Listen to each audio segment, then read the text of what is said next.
Hello, it's Tuesday the 6th of November and it's 5 to 1 in the morning, and here we are recording the next part of the Pilot radio, the Pilot T85M. Now, I did say in the last video that the next time you saw the radio it would at least have all the caps changed. Well, this is what's happened. As you can see on the bench, there is rather a bit of a difference inside here. There has been a few changes. And what we've got is we've changed this capacitor, this one, this one, this one, this electrolytic. We've changed this one, we've changed this one, and this one. And that's really all that we've had to do. Some of these were a little bit cracked, and that I did find cracks in them now. So we'll discount the waxy ones. They're just old and leaky. I did put them on the tester. The electrolytic was showing its age. Not quite leaky, but it's dated April 1955. So we can actually date the set as post 55. I did actually find a date code on the speaker, which was 1952. So either the speaker had been hanging around in the factory for a long time, or they bought such a massive batch of speakers that they still had them hanging around in the factory. Two of the caps that were instantly noticeable as having cracks in, you can see that they've cracked up, literally cracked up.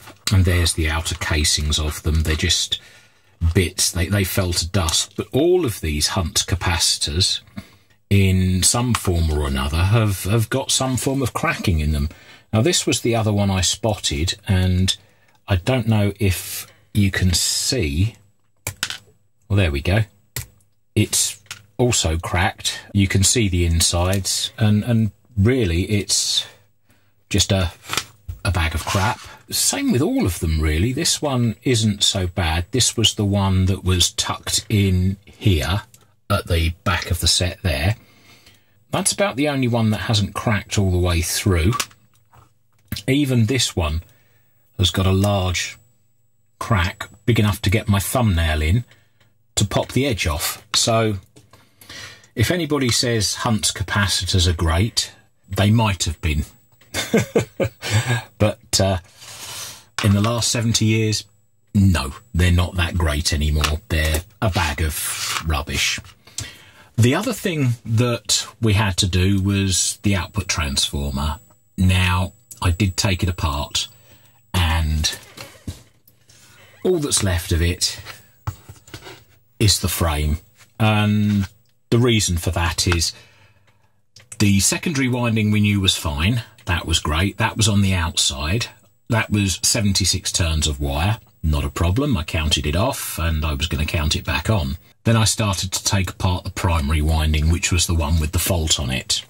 And yeah, definitely cooked.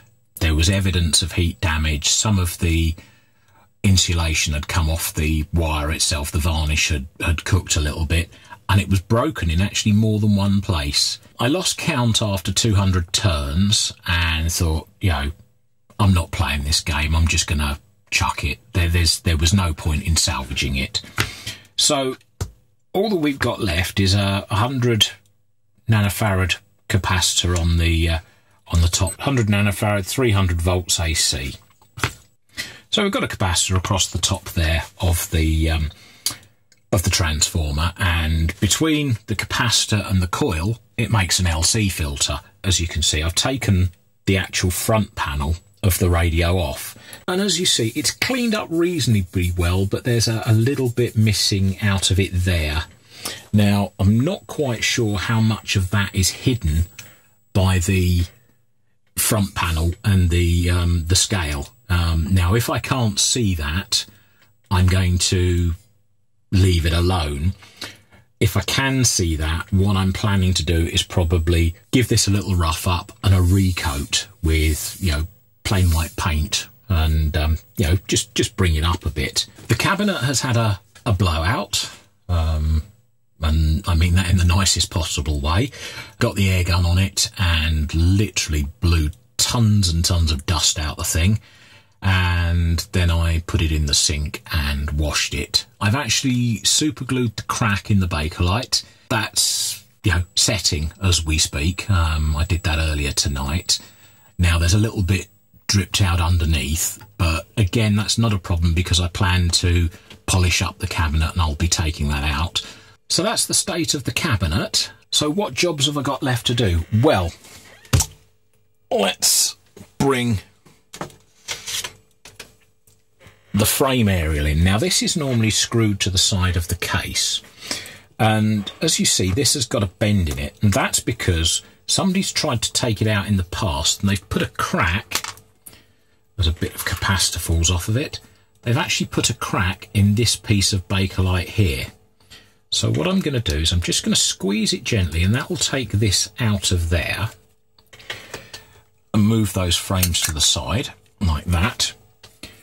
And with that crack, I was thinking of just pulling it back and holding it with a bit of glue, but I've actually decided to go slightly sort of stronger, and I've got a piece of PCB material here, and I'm going to cut a thin strip.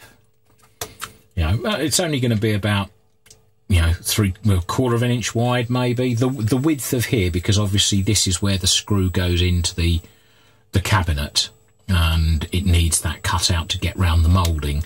I'm just going to put that right along, and again glue that on, clamp it in place, so that there's a lot more strength in that. Now, I was worried initially about using copper-sided board. I was looking for some plain board. The minute I glue this on, I will find the plain bit, and that's almost a certainty. So that's going to go on there and hold that rigid and repair that, so that then I can put the frame aerials back on. And then we're down to the final part, which was why I took the transformer out in the first place. I got a replacement transformer. I found it in my box of spares, and the impedances are actually pretty much the same. It is slightly different. It sits slightly taller, but because it's mounted on the speaker, it will actually fit. But what it is missing is the capacitor across the top, which I've got here. I could actually do that now, live on camera. George does soldering.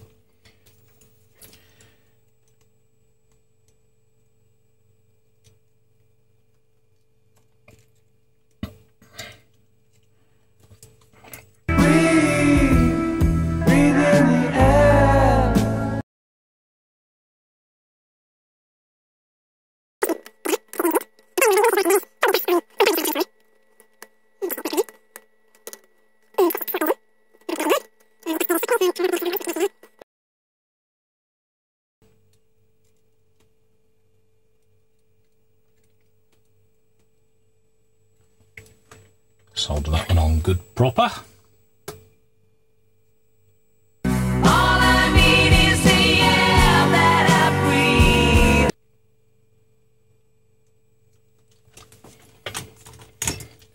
And then it's just a matter of chopping off these loose ends on this side.